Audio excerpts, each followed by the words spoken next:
Hey everyone, it's Rachel and welcome back to Tech Manifest. Today we're going to be breaking down the details of a go-to-market strategy known as the channel sales model.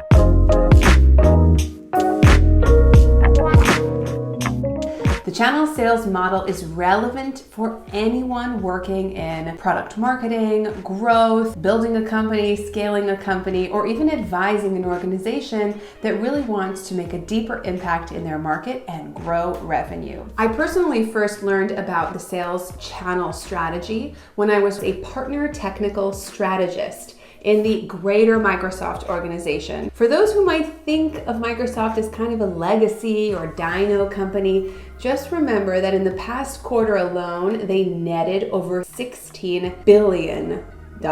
So the sales channel strategy and model is one that they leverage globally and one that they use in order to connect directly to their customers. When any organization wants to increase their growth on an exponential level, they really need to get creative about the ways that they enter into the market. In a channel sales model, a company sells through third-party partners, also known as affiliates or resellers, who get a cut on each purchase. The beauty of this model is that sales channel partners already have the rapt attention of your audience. So if you're just going about building your channel today, or you're improving the one that you've previously had for other products or other verticals, make sure you're paying attention to the entire ecosystem surrounding your customers or your potential customers. How are they thinking about your problem? Are there other products, other services that they're considering buying or that they've already purchased?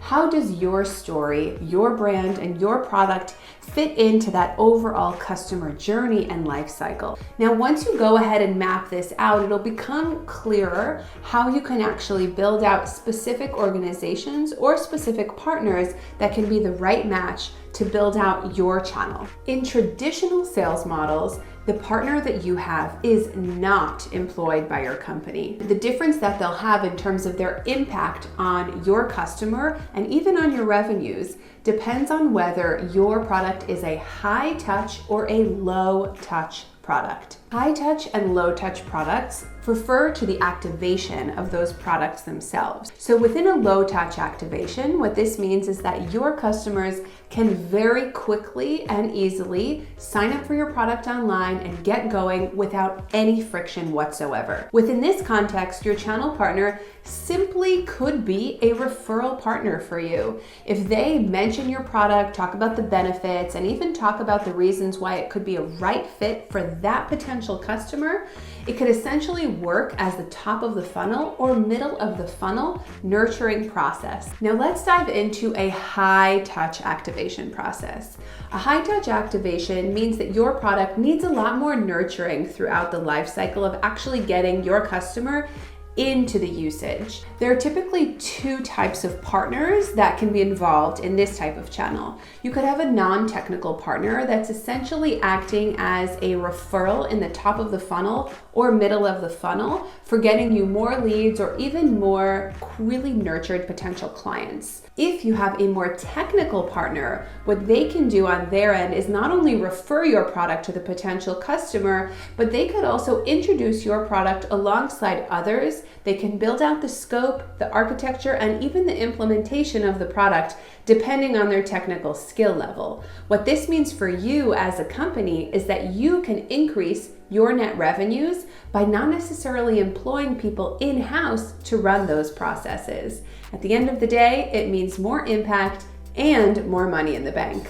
Now, the details and specifics of every channel partner model truly depends on your company and your product and really what product category you see yourself in within the greater market context. The first thing to do when you're mapping out this potential channel strategy is to think about complementary products that are similar to yours but may not take the place of your product within your customer's story. So thinking about that entire infrastructure and ecosystem is important for you when you're setting up the basics. If you need help with setting this up, mapping it out, and really creating the plan, drop me a line. I'm happy to help one-on-one in order to build out these types of systems. I've personally built out a channel strategy for growing startups that have a bit of product market fit, and now they were ready to take the next step in their growth. A really critical element of choosing the right partner and establishing a long-term channel partner relationship is making sure that the energy and the vibes of that partner, no, I'm not kidding, the energy and the vibes of that partner match the energy of the brand and the product that you are working so hard to build. So making sure that you really understand that pulse of your own product and matching it with that of the actual partner that you're going to be entering the market with is critical for the success and for the brand reputation that you're going to be consistently growing and nurturing along this process. As with all things in life, there are benefits and challenges to the channel growth strategy. So let's go ahead and break some of them down so you can understand if this is right for your company. Benefit number 1, you do not employ your partner. What this means is that you can keep customer acquisition costs low and improve the net revenue of your sales. Now, the challenge here is that your partners need to be trained, nurtured, and educated. This is not something to take lightly. I have been the one training and educating partners in previous startups and the mega corporates like Microsoft. It's something that someone in-house in your company needs to take on. You need to make sure that the person who's building out your channel and nurturing your channel is constantly, and I mean constantly, keeping up with your partners. They might be understanding what the pipeline is, helping them introduce deals, close deals, and even running product updates with your partners themselves. It's something that's really important to keep that partner channel and the whole network really educated on the new elements of your product, new features, releases, and even the roadmap if they're getting some pushback from the potential customers. This type of nurturing, I cannot stress enough. And without it, your partners will fall flat, they'll forget about your product and pretty much go elsewhere.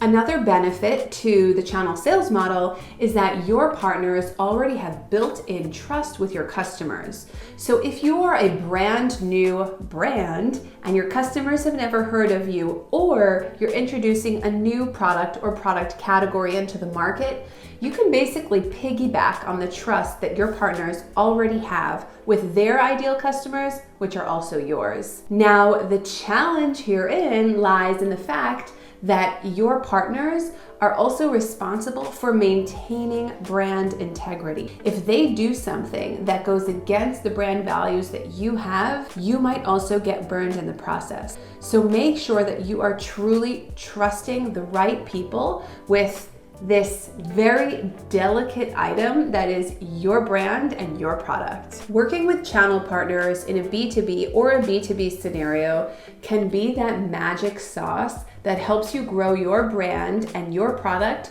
to reach the goals that you've set for the next few years. As with all things, you must never stop investing in the relationship. So make sure you woo those partners and keep nurturing them as time goes on, and you'll see a true growth in your pipeline, your revenues, and your product impact. In today's ever-growing marketplace, a partner channel strategy can be one element of your overall growth strategy or in your go-to-market entrance. So typically what companies may do is have an online or a digital presence in terms of a low-touch acquisition model, and they can complement that with a partner sales strategy in order to bring more leads in the top of the funnel, or even with more technical partners, they can actually bring the customer in from discovery to a raving fan of your product. I really hope you enjoyed today's episode about the basics of a channel sales model. If you did, or if you have more questions, please go ahead and add me some comments below.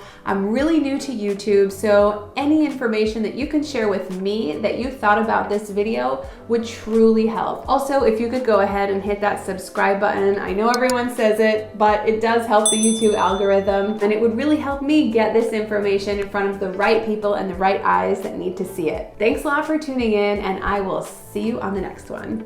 Take care. Bye.